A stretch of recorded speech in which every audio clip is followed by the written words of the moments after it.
Evde radyoya denge gele.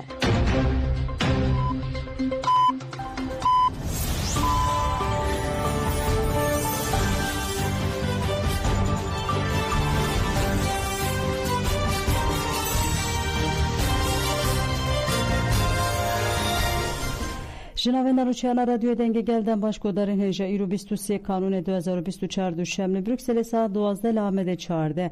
Hemen uçağına varoje peşkeş bikinle peşiçen serin uçağı. KCK Gurç Jibutik birna planın dijmendi ve ember khodane mezin bikin. Şeyden konkujiya Paris'e tembi biranin. Fermandara tişr neviyan soran got ev derji çeteyin Erdoğan rabı begorustan. Yerilla TV dimenen du çalakenli gire baharı oşant. Serdana mala şine arojname geren kuhatına katil kirin bir girseyi berdevam dike. Neviskare Fransi Franciski gut HTŞ ajandaya Erdoğan bir cihtine.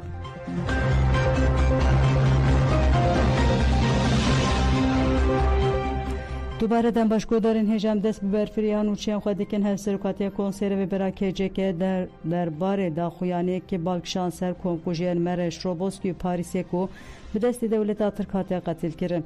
KCK dibeje ev siyaseta qirker hin devam dike li diji ve banga mezin kirna tekoşine dike. Hevserukatiya Konseya Revebera KCK derbare erişen ser Rojavay Kurdistan komkujiyen li Mereş Roboski u Paris'e daxuyaniyek niviski veşand. KCK cangoriyên di komkujiyan de bibîranîn di şexsê ketkarên çapemeniya azad ên herî dawî hatin qetilkirin Cîhan Bilgîn û Nazim Daştan de jî hemû şehîdên şoreşê bibîranîn. KCK derheqê komkujiya Mereşê de em nirxandin kirin. Di çarçova plana xirkirina Kurdan ji bo valakirina Rojavayê Firatê ji Kurdan komkujî hat kirin. Desthilata AKP û MHP divê demê de jî polîtîkaya xirkirinê dimeşîne.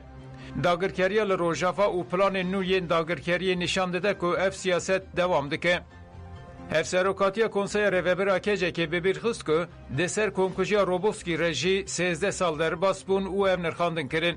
Piraniya kesên li Roboski hatin qetilkirin zarok bûn lê hîn jî berpirsiyar nehatine ceza kirin. Erdoğanê ku fermana komkujiyê da û di asta destpêkê de jî berpirsiyar e. Erdoğan pilotên ku bombarduman kirin rayadarên leşkeriyên berpirsiyar pîroz kir. Di komkujiya Roboski de jî careke din eşkere bû ku kuştina Kurdan polîtîkayeke devletê ye. KCK derheqê komkujiya Parisê ya duyemîn jî nirxandinên berfireh kir û ev peyamda. Devleta Tirka Mêtînger Xirker di 23 Kanûna 2022 de li Parisê komkujî kir. Endama me ya Konseya Revebera KCK evîn goyî hunermend Mîrperwer û welatparêzê Kurd Abdurrahman Qizil qetil kir. Eger ne ji piştgiriya dewletên Ewropa bû ya dewleta Tirk nedikarî van komkujiyan bike. Nixumandina her du komkujiyan vê rastiyê ra dixeber çavan. Di komkujiyên Parisê de herî zêde dewleta Fransa dibin tawanbariyê de ye. Dewleta Fransa ji bo xwe ji binê vê tawanê rizgar bike divê van komkujiyan teqez ronî bike. KCK balkişan ser êrişên li ser Rojava jî û ev ban kir. Gelê me, dostên me, şoreşker û demokrat divê hesabê komkujiyan bipirsin. Tajê komkujiya Parisê şermezar kir tevger azadiya jinên êzdî tajê bi daxuyaneke komkujiya Parisê şermezar kir. Daxuyanê wiha berdewam dike. Kesên komkujiya Parisê pêkanîn îro li Rojavayê Kurdistanê komkujiyan dike. Eger tevger azadiya jinên Kurd bandorê li hemû jinên cîhanê dike, bi sayekê da şoreşgera pêşeng hevre evîn û sarayan e. Em wekê jinên êzdî diriya wan de heta dawiyê tê bikuşin. Daxuyanê tajê wiha berdewam dike. Erdoğan û çeteyên wê piştî gelek deverên Rojava dixwaze kobanê ji dagir bike. Mixabin cîhan li hemberî dewleta Tirk û çeteyên wê pêdenge. Ev êrişên li ser çar parçeyên Kurdistanê nayên qebûl kirin. Em bank li gelê Kurd û saziyê nav netewî dikin ku li dijî êrişên dewleta Tirk û çeteyên wê dengê xwe bilend bikin.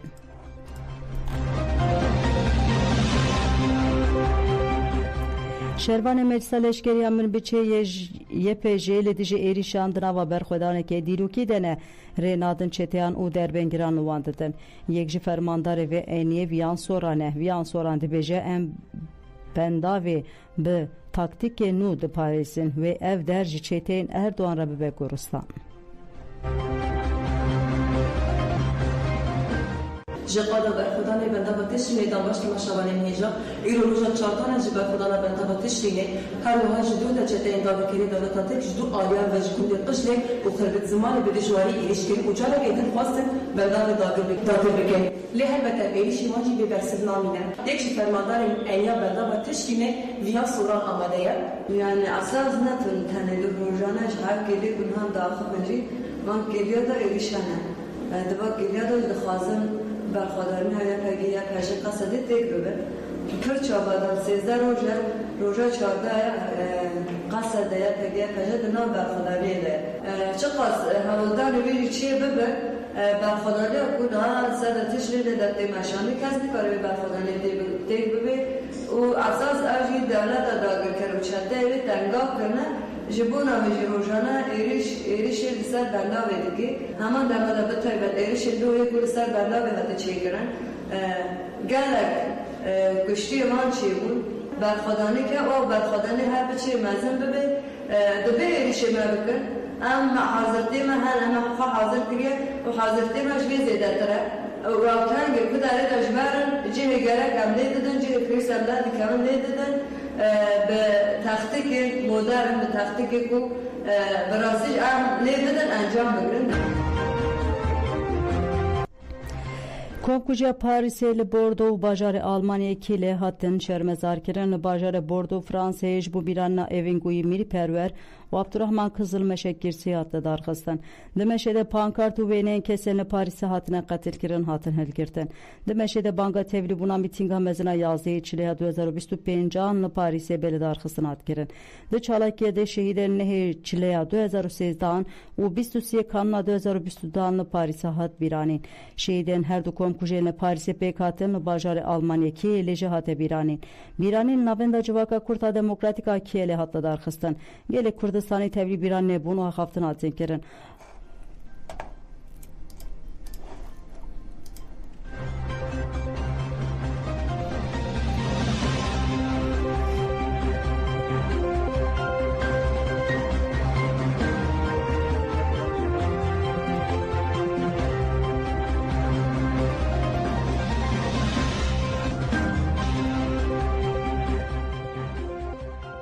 Dakian en liqada berxwedanaya girê bihar ali zapê weşand. Lêrema şehîdê a Rojavayê Zapê ev zêdetirî 3 salin şer heye. Dagirkerên li vê qadê her roj ji gerî la derv dixwin. Gerî la TV dîmenên du çalakên sekvaniyê yên li qada berxwedanaya girê bihar weşand. Dîmenê pêşî bîstorehê cotmê hatiye qeydkirin. Ya duyemîn jî heştê mijdarê hatiye qeydkirin. Di van çalakên de du askerên artêşa Tirkiye dagirker hatine kuştin.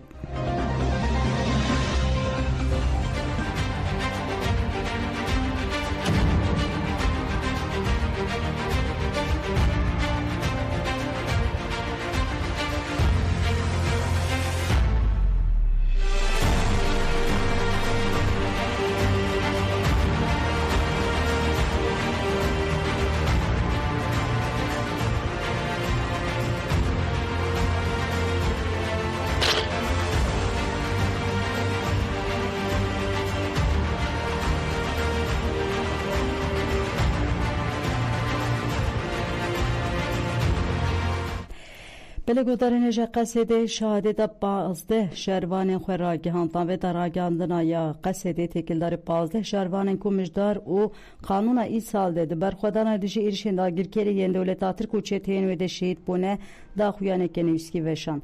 Di daxuyanê de we hat gotin 15 hevriyên me tevlî karwanên Nemiran Kurdistanê bû. Bi xwîna xwe rihê welat parêzî û ehlaqî nîşandan hevriyên me li gundewarên Heleb Minbic Pira Qeraqozaqê Bendava Tişrîn û Dêrazorê di berxwedana parastina gelê herêmên Bakur û Şatê Sûriyê ji êrişên dagirkeriyên dewleta Tirka dagirker û çeteyên wê de şehîd bûn. Hevriyên me yên leheng cihê xwe di berxwedana parastina rûmetê ewlehiya gelê xwe û ji êrişên Tirkiye de girtin. Soza berxwedanê dan û ji bo bi destxistina armancên niştimanî yên pîroz bê tereddût fedakarî kirin. kirin. Bixwîna xwe ya pak nirxên welêt û girêdana bi ax û armancên bilind nîşandan. Em şalête hevriyên xwe Hesên El Elî, Xalid El Nasir, Behcet Ömer, Xalid El Mahmud, Mihemed Emîn El Xedban, Mihemed El Serhat, Bozan Osman, Nasir El Feleç, Mustafa Sedun, Macid Hemo, Abdu Abdullah, Xişmen İsmail, İbrahim El Ali, Eymen Ayud û Dilyar Beyrem radikînin. Em teqes dikin ku ısrara me domandina xetawan berpirsyariya bersidayîna êrîşan û têkbirina planên wan ên qirêj bihêstir dibe. Em tevayî şehîdên xwe bi rêzdarî bibîrtînin wê bîranînê wan di wijdana gelê me de zindî be. Em malbatên şehîdan gelê xwe û şervanên xwe silav dikin û sebrê ji wan re dixwazin.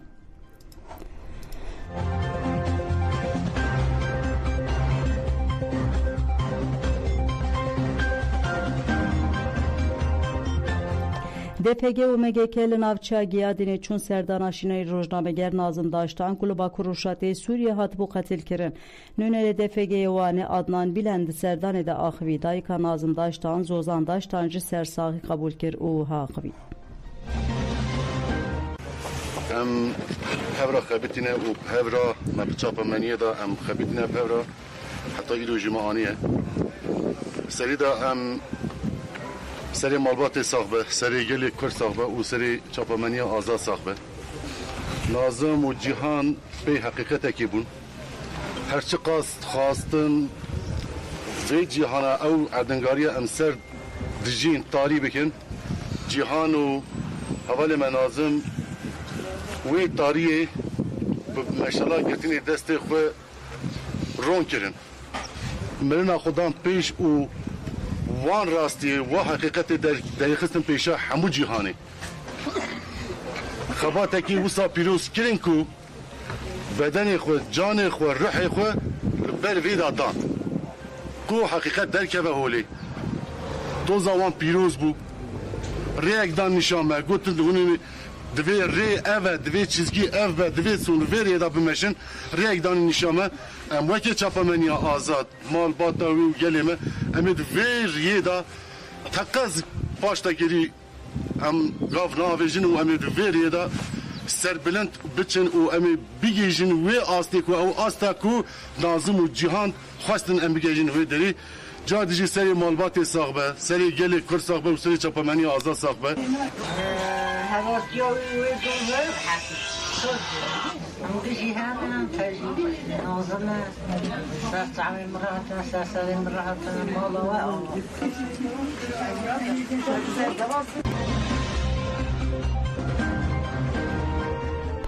Devleta Tirka dergî kergefên dagir kerî ser Kobanê dixwelî di jiveyekê jinên ciwanên Kobanê seferber îlan kirin. Ji van jinên ciwan ên ku tevlî seferberiyê bûneyê ji anêfera axivîn.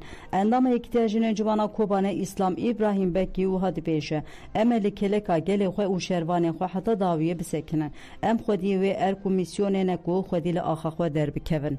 Çawa bi destê jinê çeteyên Daişê têk çûn wê dagirkeriyê jî têk biçe. Me hêza xwe daye îspat kirin ya esas xeta berxwedanê ye.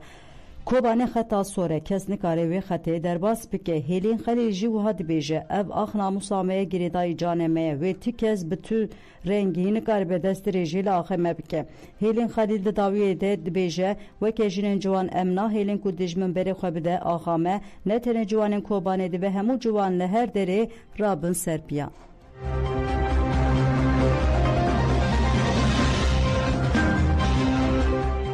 Jinan bi meşeke jina rojnameger Cîhan Bilgên Avsîhayên Devleta Tirka hatibû qetil kirin, ziyaret kirin jinê ku guh nedan astên kirina polîsan ji malbatê re sersaxiyê xwestin.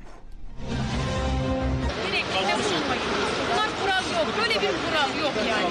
Böyle bir kural yok. Cîhan Nazım Rumetameye Çabeneliye azad Rumetameye Şehit Namir'in Şehit Namir'in. Bütün dünya görsün aslında burada Türkiye'de kadınlara ne zulmettiğinizi, Kürtlere nasıl zulmü uyguladığınızı bütün dünya görsün.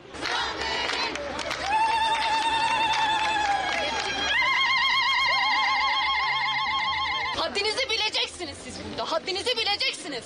Ahlaksız faşist. Lan çıkarın onu oradan. Gözüme çık ne demek ya? Yarın biz de görelim. Üstüne çık ne demek ne demek? Siz terbiyesiz. Uyaracağım. Şu an ne yapalım? Uyarma çıkar onu buradan çıkar.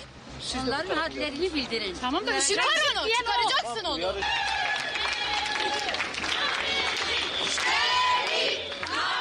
Ve şehide mecbur peşen hocam bizim dolayı.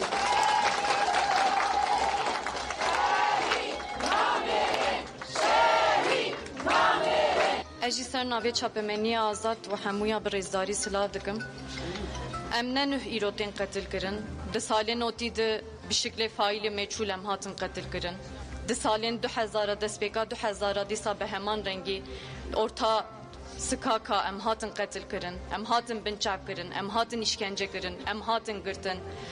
Lê hakikat ticar li tariye nema.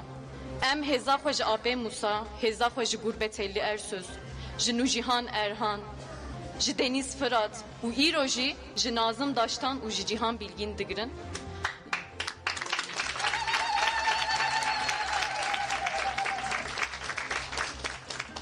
Em carek din soz didin ku hakikat ticar li erdê namîne û ev mekîneya wan ticara wê li erdê nemîne. Do çawa ku hevalê me hatin qetil kirin me veya li erdê nehişt. Em bûn şoptarê riya wan, em bûn şoptarê riya hakîketê. Îro jî em ê bibin şoptarê riya hakîketa ku Nazım û Cihan dayê ava kirin û em ê vê hakîketê bi hêzek bilind rakin asîmana ticar hakikat li erdê namîne şehîd namdin bijî çapemenî azad.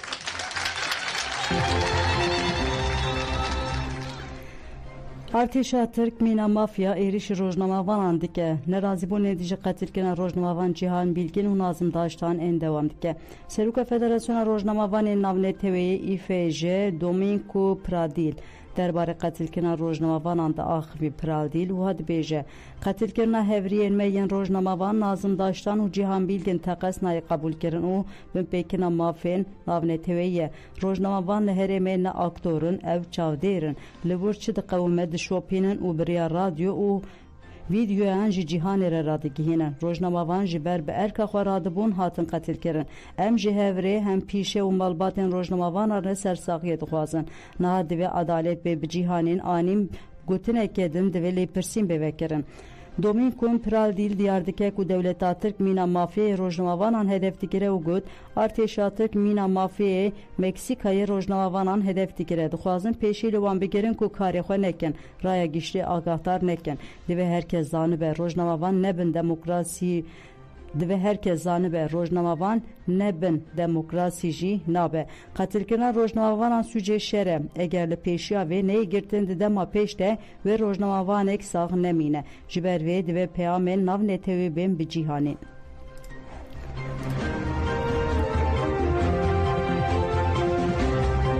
Şeniyên Kantona Cizrê diyar kirin ku Cihan Bilgin û Nazım Daştan dengê rastiyê radigihînin cîhanê. دولتا ترک آوای که قوانه ایریشی روش آوای کردستانت که تو جدایی نکن برکت چند خود آنزاروشی آوای که قوانه ایریشت که به بالفان به چکن گران گلک صحافی و علمی من آوای که قوانه و آوای که نباشتن شهید کتن جبر کو ایریشن ترک سر چه دریبن و چه آوایی به خوازه دنگ وان بسکن جبر کو راسیا دولتا ترک درتخن ایریش نوینیه هوانه راسیا وان درتخه لنوزده ماه للباجار کوبانه حوال جهان و حوال ناظم هاتن شهید کتن جبر کو راسیا ایریش دولتا ترک درتخست جبر کو برخودانا گل کوبانه درتخست ترک با آوایی که هوانه به بالا فرقی ایریشی وان کرد و آخر تو هاتم شهید کرد. ام بانگا خود گینن ناوندن ناونتوین ای صحافیان ای حمایت الاعلام ای جبرکو سر کار خود بسکنن و چارک جوان ایریش ترکان ردینن جبرکو امجی خوازن با آوایی که آرام با آوایی که اعلامیه مشی خوازن با آوایی که آرام تقریرین خواه انگه ملات بگینه دەستپێکی ئەم vê êrişa ku li ser Bakurê Rojhilatê Sûriyeyê em şermezar dikin کو دولت ترک به هواتی سر گلی مال سر روزنامه‌وانی مال سر راگهاندن کو راستی دیگه و به تایبت کوبانی کو ده حوالی مال سر دسیوا شهید کتنا و به هزار شهید مال سر دسیوا شهید کتنا. نویسکار فرانسی فرانچیس گوت هتش آژاندaya Erdoğan bicihtinê. Nivîskarê Fransî ku Pirtûka mirina ji bo kobanê nivîsiye Patrice Frangiski ji Anêferê axivî. Frangiski hilweşîna rejima Esad ji bandê hilweşîna Şahê Îranê ya sala 1979 û ev nirxandin kir.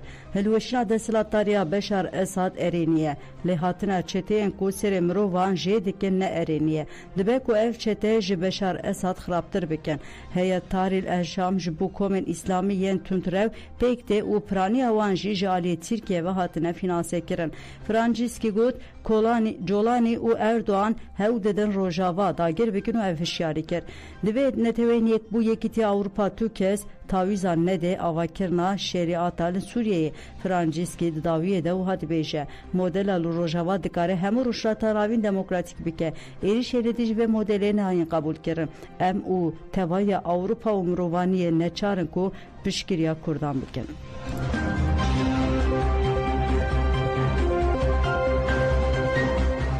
Li bajarê Almanya Freiburg komxebata ekoloji hatı darxistin de encam ede tevgera ekolojiya Avrupa Kurdistan tevkom hatava kirin.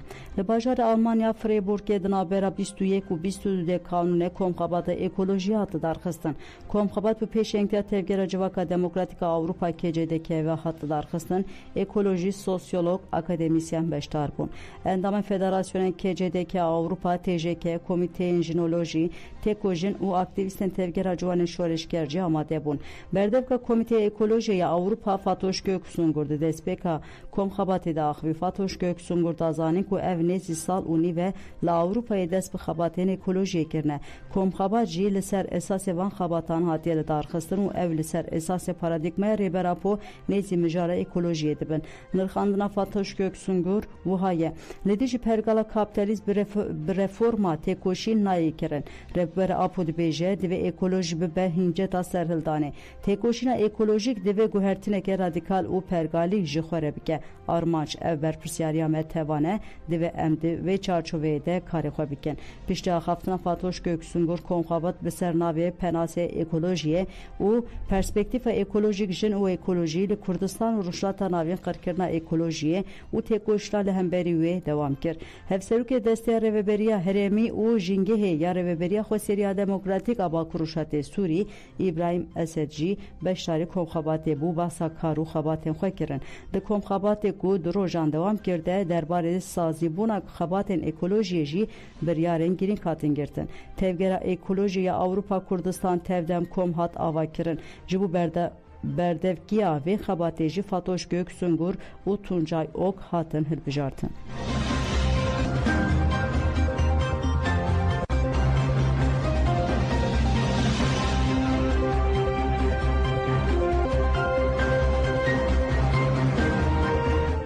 Rejima İranê Suhudû meh ceza li ciwanê Kurd birî li gurî nûçeya kolbernêsê ciwanekî Kurdiyê bi navê Ramyar Mihemed Zade ji aliyê dadgeha şoreşiya Mahabatê ve cezayê Suhudû salan agirtîgehê li hatiye birin.